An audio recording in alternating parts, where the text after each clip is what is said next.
एक समय की बात है। एक गांव में सफेद साड़ी वाली चुड़ैल का आतंक था। चुड़ैल रात भर गांव में घूमती और गांव का जो भी आदमी उसे दिखाई देता उसे वो घायल कर देती। अरे कोई तो बचाओ, मर गया रे। एक रात हरिया अपने खेत से अपने घर लौट रहा था कि तभी अचानक उसके सामने चुड़ैल आ जाती है। अरे बाप रे, ये चुड़ैल कहाँ से आ गई? आज तो मैं गया काम से।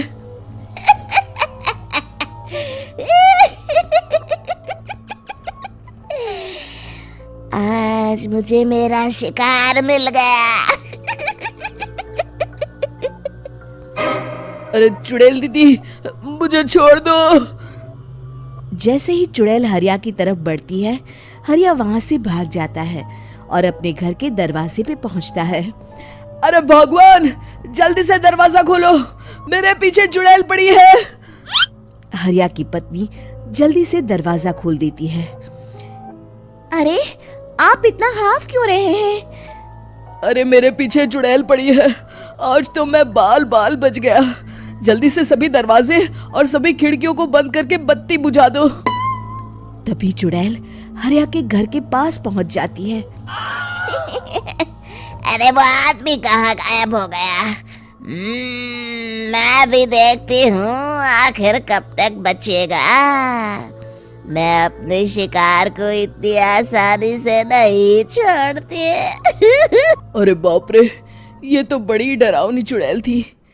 अगले दिन ये बात आग की तरह पूरे गांव में फैल जाती है और धीरे धीरे लोग चुड़ैल के डर के मारे शाम होते ही अपने घरों से बाहर निकलना बंद कर देते हैं। कुछ दिनों के बाद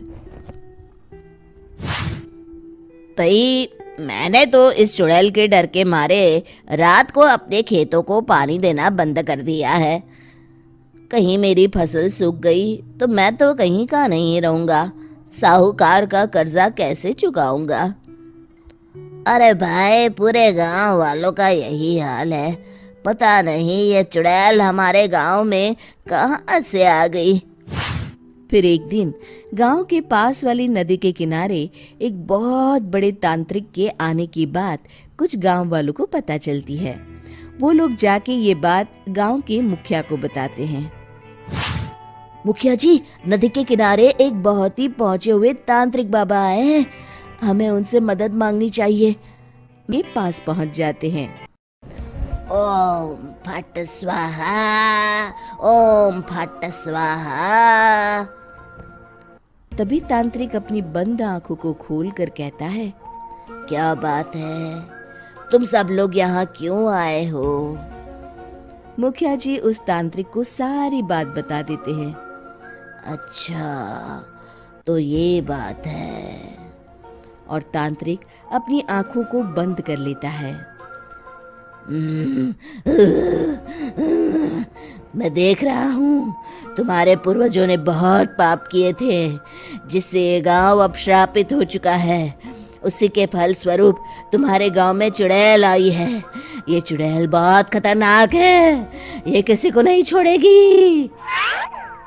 हे भगवान, मर गए रे, अब क्या होगा? तभी गांव के मुखिया जी कहते हैं, बाबा, इस चुड़ैल से हम सबको बचा लीजिए, कोई तो उपाय होगा।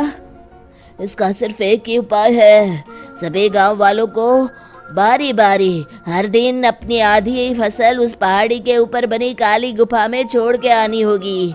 तभी उस चुड़ैल की भूख मिटेगी और श्राप का प्रभाव खत्म हो जाएगा और तुम सब जिंदा बच जाओगे। सभी गांव वाले उस तांत्रिक की बात को मान लेते हैं और वहां से चले जाते हैं। फिर अगले दिन से रोज उस गांव के लोग बारी बारी से अपनी आधी फसल उस काली गुफा के पास जाकर रखाते।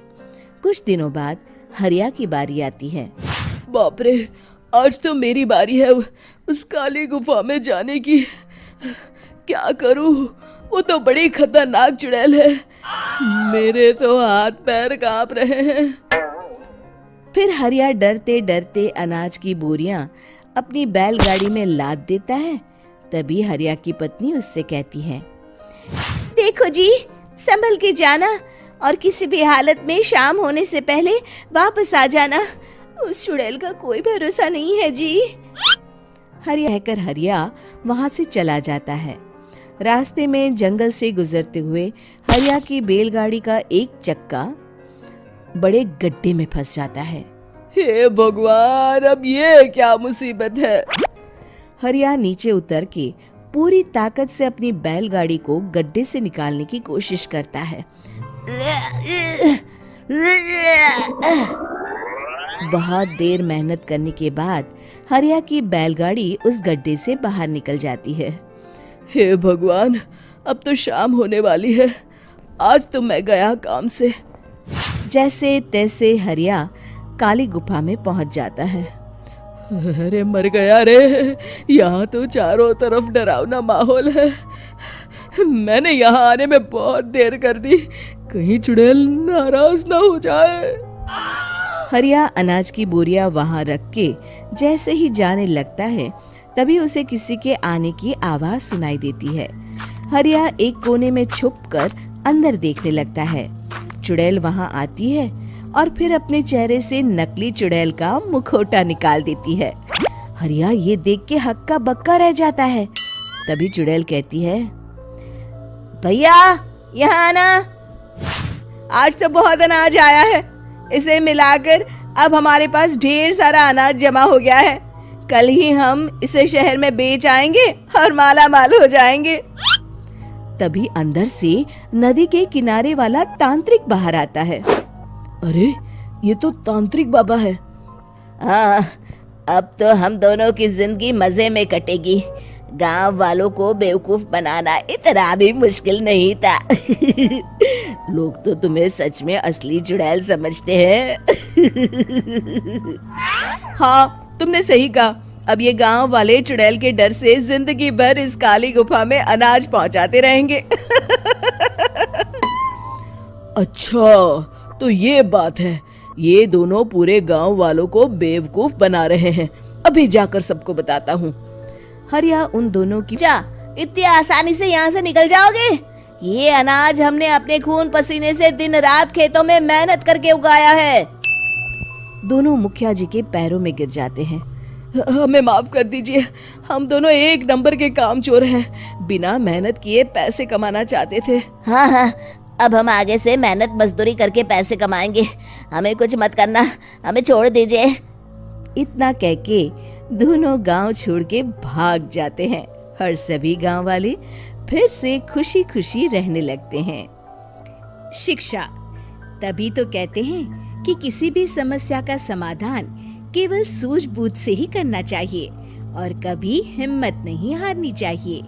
दोस्तों, हमें उम्मीद है कि आपको हमारी ये कहानी पसंद आई होगी। कृपया हमारे चैनल को सब्सक्राइब करें और सभी अपडेट्स के लिए बेल आइकन जरूर दबाएं। और हाँ, वीडियो लाइक और शेयर करना मत भूलिएगा। Bye bye.